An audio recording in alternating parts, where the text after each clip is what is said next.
Hello friends, my name is Tawfiq and you're watching my channel Graphics Den. So in this video we are going to see the different eraser tools. So first, the normal one, the eraser tool. So it basically erases any layer that we want.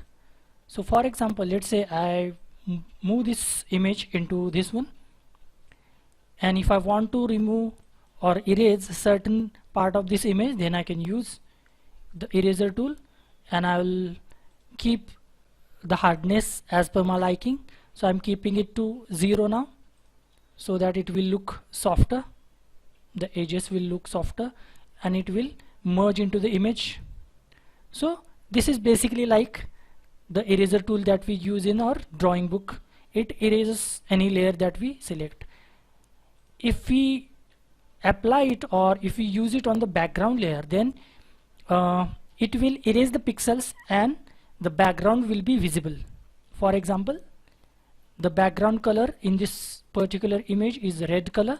So if I draw eraser over here, then I will see the background color, because the eraser is removing the pixels from the image or the background layer. Let's see, if I keep the background color to blue, then it will show blue color, just like that. So this is pretty simple. So eraser tool basically erases any pixel that you want, especially if you take the new layer, then it will delete the layers, the pixels of the new layer, as we saw earlier in this video. So but the next tool is very interesting. What if you want to erase the background as well? So we don't want the background color, so the background color is blue. So what if you don't want the background color? So we can use the second tool, which is background eraser tool, which we can erase the background manually. We have to draw it on the areas that we don't want or the areas that we want to remove or want to erase. But one limitation of this background eraser tool is that if we can't tell that if a certain part of the background is still remaining, even if we select, let's say we select this by using the magic wand tool, and we can simply now erase the background using the background eraser tool. That is pretty simple. But what if without our knowing some pixel is left out or is there? Because we cannot tell if the micropixel is remaining in certain some small area. So that is one limitation of the background eraser tool, but we can always erase the background using this background eraser tool. Third tool is, it works like magic wand tool. What magic wand tool does, it selects the similar pixels that you already know. It selects. So instead of selecting the pixels, the magic eraser tool deletes the pixels like this. So I'm deleting the pixels like this. So you can use it without the background. You can use any object without the background, but it is not easy as it looks, because we want certain kind of images if we want to use it effectively, this magic eraser tool, because as you can see, certain part is still remaining. So it is not working properly. It is working good, I would say, but it is not perfect. But what if we use it on this image? So I have kept the tolerance level at 32. It is pretty much similar to magic wand tool. So if I click on this white area, but one thing to remember is the shirt color is also white, so there is every possibility that this magic eraser tool will also remove the shirt area as well, because the tolerance is pretty high, which is the default value 32. So I'll click it. So as you can see, it has also deleted the shirt because it is similar color, white color, because we have clicked on the white color. That's why it has also removed the shirt color as well, because it is pretty much similar to the point where we have clicked. So what if we lower the tolerance value? Let's say we keep it to 11. So this has done a pretty good job, but still some portion is remaining inside. Looks good, but as you can see, it has also removed certain part of the shirt. So I'll undo this. I will lower the tolerance further. Let's say I keep it to 2. Okay, so this is pretty good. Okay, so this is how it works.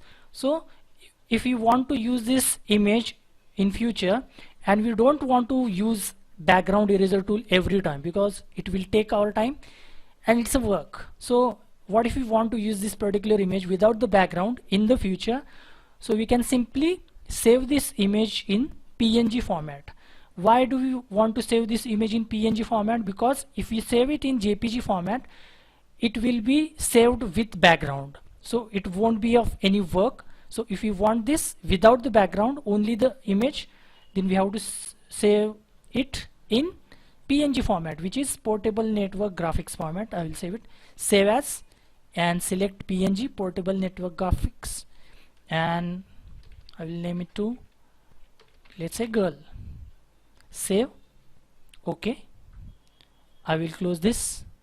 So I will revert this F12. I will turn this on. I forget it every time. So what if I open that PNG image? It is on desktop. Yeah, this one, girl. So as you can see, this image is without the background, so we can directly use the image as per our requirement. We don't have to do anything. We have to work it on it only once, and it will be now ready to use. Still some portion is remaining, but you get the point. This is how we can use the image. This is not perfect actually, but you know, you get what I want to say. If you do it properly, then you can use it in the future, but we have to save it as PNG format. But one thing to remember is that these days people don't use eraser tool to delete the background, because there is another point which is called as the layer mask. People usually use layer mask these days because it is more convenient and we can make changes in layer mask. So I'll quickly tell you about the layer mask. I will open that same image, or let's say we can use it on this image. So what I'll do is I will select the image instead of the background. We can always invert the selection. So I'm selecting by using the quick selection tool. You can use whatever tool you want, which you feel comfortable with. So I know I have selected extra portion, unwanted area, but we can correct it by using the selection properties. So I don't want this area.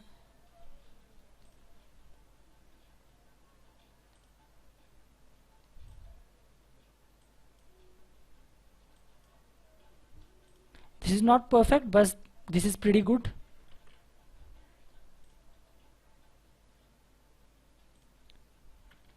Okay, pretty good.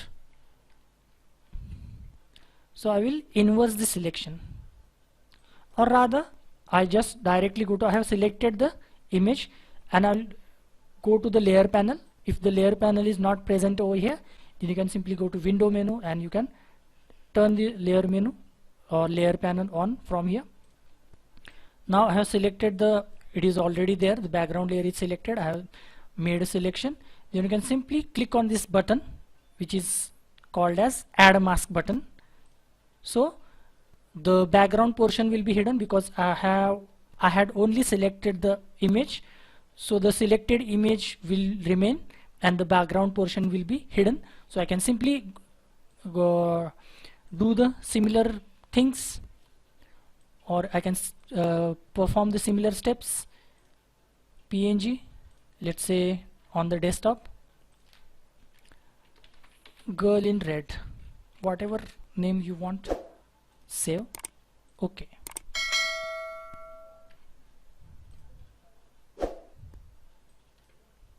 so it's taking time, it is processing. So this is the original image, and this is the one. Where is it? Yes, this is the one that we have saved in PNG. So this is why this is convenient. Why I'm saying this, why this is convenient, because we can make changes. Let's say if we save this as PSD format, then we can make changes by using the brush tool. Take the brush tool, keep the hardness to 0 for smoother edges obviously, and if I choose the black color, and you have to select over here, you have select on the mask instead of this thumbnail, you have to select, click on this thing, mask, and we can go to brush tool and choose black color. Black color hides the area, and white color, you can also press X to swap between the colors, and white colors, it will restore the original image. So we can always restore the image whenever we want, and we can always hide using the black color. That's why people use it, this layer mask option, instead of the eraser tool. So I think that's enough for this video. I'll see you in the next one. Until then, bye bye and cheers.